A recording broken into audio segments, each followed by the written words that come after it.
So ఇంక BC Janardhan Reddy దగ్గరికి పోతే ఆయన గురించి కర్నూలు జిల్లా అంతా చెప్పుకుంటారు. బనగానపల్లె కాదు, ఆయన కాన్స్టిట్యున్సీ కాదు, అందరూ చెప్పుకుంటారు. క్రషర్లన్నీ ఆపి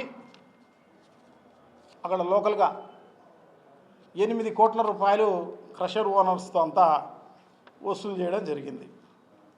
ఒక వయసు పాపం శెట్టి గారు ఫంక్షన్ హాల్ ఒకటి కడితే దానికి పర్మిషన్లు డివేట్ అయిపోయినామని 1,40,00,000 రూపాయలు వసూలు చేయడం జరిగింది. ఒక వేర్ హౌస్ గోడౌన్ దాంట్లో 40 లక్షలు వసూలు చేయడం జరిగింది. గ్రావెలు మనం ఇక్కడ మాదిరే టిప్పర్కు 1,250 రూపాయలతో ఇచ్చే కార్యక్రమం జరుగుతుంది. అక్కడ గ్రావెల్ అయినా ఇసుక కడప నుంచే తీసుకుపోతారు.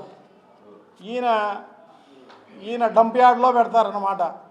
డంప్ యార్డ్లో పెట్టి అక్కడ 400 నుంచి 500 రూపాయలు ఎక్కువ ఇస్తే కానీ అక్కడ నుంచి ఆ డంప్ యార్డ్ నుంచి మూవ్ చేసే కార్యక్రమం జరగదు. గ్రావెలు అంతే. ఈయనైతే అక్కడ ఉన్న క్రషర్లను అన్ని పర్మిషన్లు ఉండే దానిలను ఆపి అంత వసూలు చేయడం జరిగింది. ఈయన సొంతంగా ఒక క్రషర్ పెట్టి, ఈయనకు మైనింగ్ లేదు, ఇంకోటి లేదు, ట్యాక్సులు కట్టేది లేదు, జిఎస్టీలు కట్టేది లేదు, ఏమీ లేదు.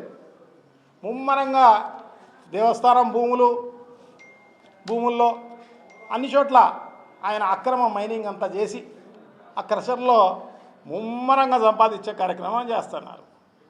సో ఇదే కాదు, మనకు సంబంధించి ఎవరో డాక్టర్ మొహమ్మద్ హుస్సేన్ అంట, ఆయన ఏదో హాస్పిటల్ కడితే దానికి పర్మిషన్స్ లేవని చెప్పేసి 70 లక్షలు వసూలు చేయడం జరిగింది.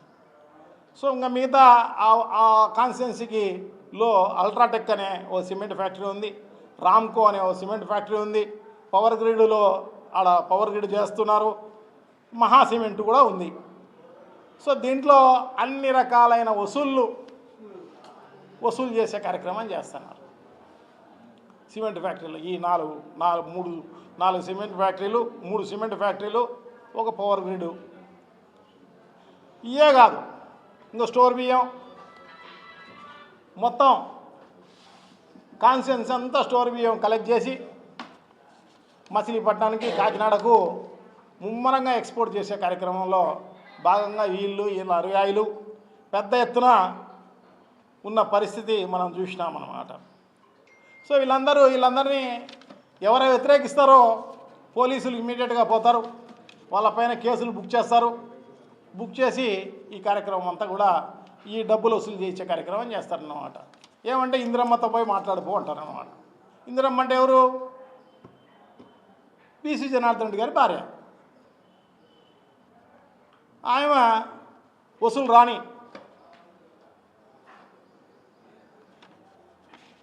అట్లా. సో ఇంత గురువింద గింజ కింద నలుపుందని తెలిసి కూడా ఇంకొకరి పైన ఊరికనే బురద జల్లే కార్యక్రమం అన్నమాట.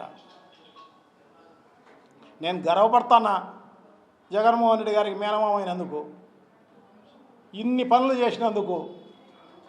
పులివెందుల కాన్స్టిట్యున్సీకి ధీటుగా మా కమలాపురం కాన్స్టిట్యున్సీలో చేయడం జరిగింది పనులు. గర్వపడుతున్నా నేను. సిగ్గుపడాల్సిన పనిలే, నువ్వు సిగ్గుపడాలా. లేక ఎమ్మెల్యేగా గెలిచినారు, గెలిచి ఇంకా వసూలు రాజాలు. మీరు ఈ రకంగా వసూలు చేస్తుంటే పైన చంద్రబాబు గారు, లోకేష్ గారు అయితేనేమి, పవన్ కళ్యాణ్ అయితేనేమి, వీళ్ళందరూ కూడా మట్టగా వసూలు చేసే కార్యక్రమమే, ప్రజలను దోచుకునేదానికే కార్యక్రమంలో భాగంగానే చేసే కార్యక్రమం చేస్తున్నారు తప్ప ఒకరికి ప్రజలకు మేలు చేసింది లేదు, ఇంకొకటి లేదు, ఏం లేదు. సో డెఫినెట్గా వీళ్లకు బుద్ధి చెప్పే రోజు తప్పకుండా ప్రజలు దగ్గరలోనే ఎదురు చూస్తున్నారు. ఖచ్చితంగా